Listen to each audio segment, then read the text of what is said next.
Assalamu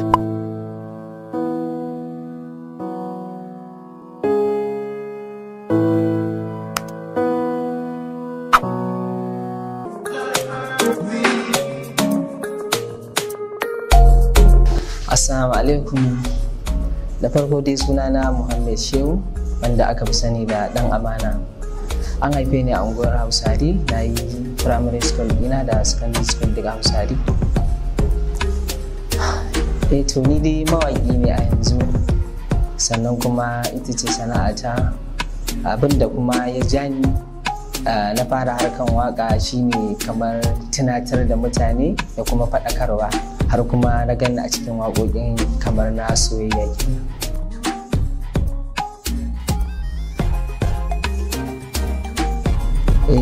Gaskiya zan kai shekara 10 a cikin wannan masana'anta.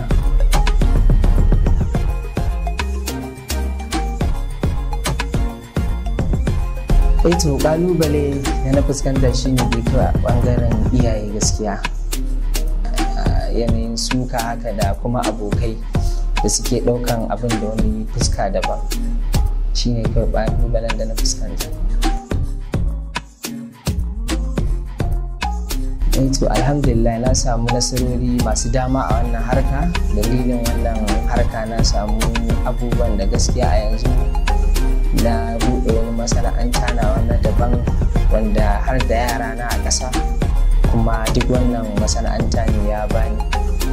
Dalilin wannan masana'anta na same shi, to ina alfahari da wannan abin gaskiya. Gaskiya ba ni da aure amma akwai niyya. Ba ni da budurwa a yanzu.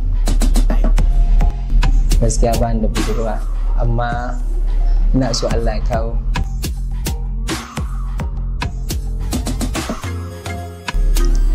To abin da yake sa ni fushi gaskiya, in ga kana sukan sana'ar da nake yi, kana mai wani mummunan fahimta, abin yana ban haushi.